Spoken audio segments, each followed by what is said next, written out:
Formula Drift olamining eng katta maydoni. BMW esa nomi bilan doim driftni eslatadi. Bu chempionatda zaiflar yo'q, bu yerda faqat kuchli va qaysarlar qoladi. Chempionlik esa faqat haqiqiy afsonalarga nasib qiladi. 2013-yilgi Formula Drift musobaqalarida esa maydonga chiqib hammani hayratda qoldirgan ikki afsona tarixga muhrlandi. Michael Issa va BMW M3 E46. Bu kun BMW Drift sahnasidagi eng katta g'alabalardan biri bo'ldi. Michael Issa chempionlik orzusi bilan yashardi. Uning tanlovi BMW M3 E46 bo'ldi. Muvozanat, nemis sifati va kuchli potensial. Bu kuzov Michael qo'lida kuchli qurolga aylandi. U jamoasi bilan uni qayta tuzdi va drift sahnasi uchun yangi chempion mashinasini yasashdi. Uning BMW M3 maydondagi har qanday raqibdan ajralib turardi. Kengaytirilgan kuzov va maxsus whitebody kit unga agressiv qiyofa va barqarorlik berdi. Havo kirish teshiklari esa dvigatel va tormozlarni sovutardi. Katta spoiler va kanatlar esa burilishlarda Michaelga yuqori tezlikda ham ustunlikni berardi. Salonda esa minimalizm, ortiqcha narsa yo'q, faqat pilot uchun zarur asboblar qoldirilgan. Bu dizayn va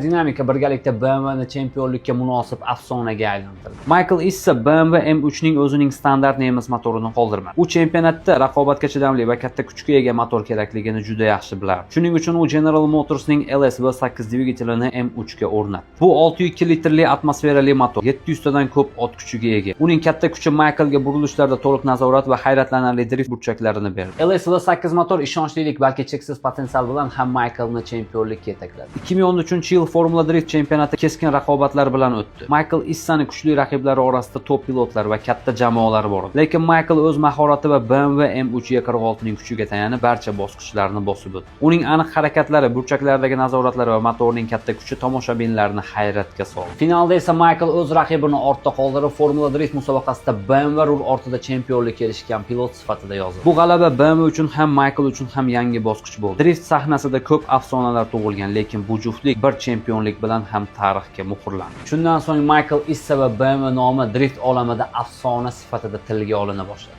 Tachkaning omoni bo'lmaydi akalarim. Bu videoni drift ishqibozlari va BMW fanatlariga yuborib